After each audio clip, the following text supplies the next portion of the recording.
I'm Tanya Kane-Perry. And I'm Brian DeShazer. With NewsWrap, a summary of some of the news in or affecting LGBTQ communities around the world for the week ending September 5th, 2020. Religious tensions, government aggression, and queer activist defiance marked the escalating struggle in Poland this week. Roman Catholic Church leaders intensified their anti-queer rhetoric after a 3-day bishops' conference. A 27-page report detailing their positions on LGBTQ issues included the creation of what it called conversion therapy clinics to help people regain their sexual health and natural sexual orientation. However, Auxiliary Bishop of the Archdiocese of Lublin, Josef Roybal, issued a statement a few days later saying that the idea of bishops forcing the medically discredited therapy on anyone was a misconception. He told the Catholic Herald that the clinics would only be for those who seek such help because they experience suffering because of their inclinations. Roybal apparently fails to see any irony in the Church's role in creating that suffering. Poland's Justice Minister Zbigniew Ziobro has announced that the federal government will replace European Union funding that's been pulled from an LGBT-free zone town. Tuchów was one of 6 Polish municipalities with such an anti-queer declaration to be rejected from participating in the EU's town twinning program. Tuchów had been paired with Saint-Jean-de-Bray, but authorities in the French city ended the relationship because it is now tainted. Ziobro said Tuchów would be bailed out by the ministry's Justice Fund.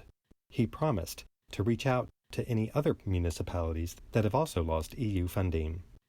Meanwhile, the government has announced Zbigniew Rahu as its new foreign minister. Described as a Roman Catholic fundamentalist, the former provincial governor and law professor has equated LGBT ideology with pedophilia, euthanasia, and cannibalism. Railing against LGBT ideology helped Polish President Andrzej Duda win their re-election recently. He promised to block any efforts to legally recognize same-gender couples or to allow LGBT people to adopt, and to ban any LGBTQ supportive education in schools. Still, the 16th Annual Equality March was peacefully celebrated in Krakow on August 29th, according to the Krakow Post. It's usually held in May, but the COVID-19 pandemic forced its postponement. Even now, the march through the streets of the city was replaced by a gathering in the main square, social distancing and face masks being the order of the day.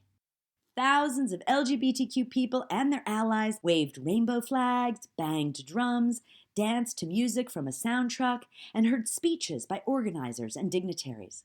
Banners and chants proclaimed, "Love everyone without exception," "Rainbow sheep of the family," and "I am a human being."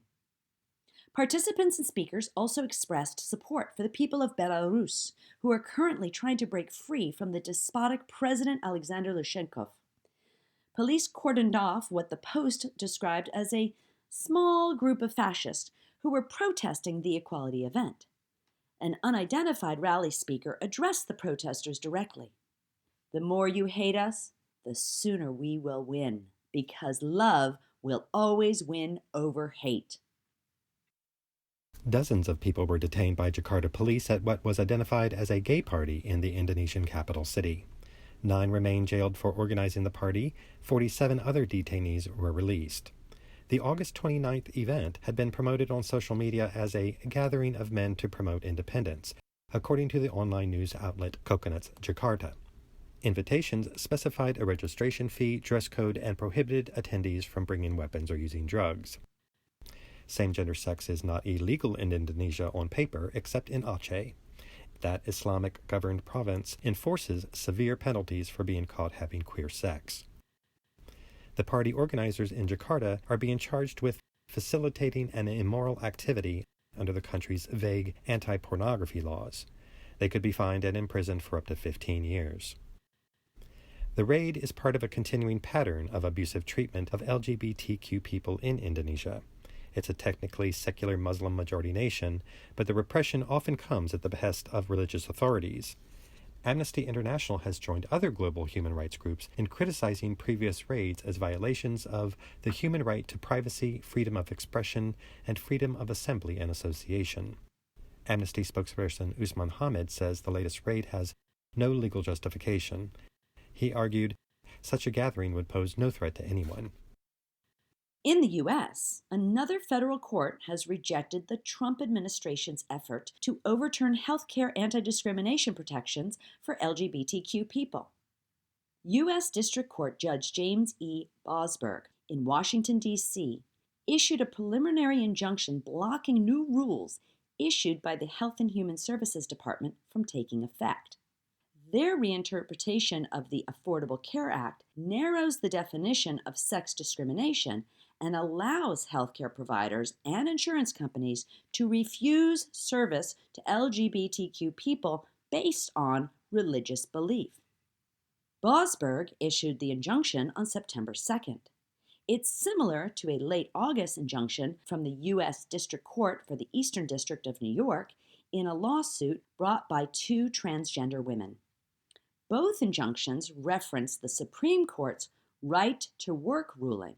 The one that declared bias based on sex includes sexual orientation and gender identity. Most observers expect the Trump administration to appeal. Trump's State Department Undersecretary Mike Pompeo has something else that's likely to appeal. A second federal court has declared that a baby born via surrogate overseas to a married U.S. gay couple is a citizen. Simone Mize Gregg was born in England last year via surrogacy to married Atlanta dads Derek Mize and Jonathan Gregg. U.S. District Judge Michael L. Brown ruled for the Northern District of Georgia on August 27th that under immigration and naturalization laws, Simone is a U.S. citizen by birth. Judge Brown was appointed to his current post by Donald Trump.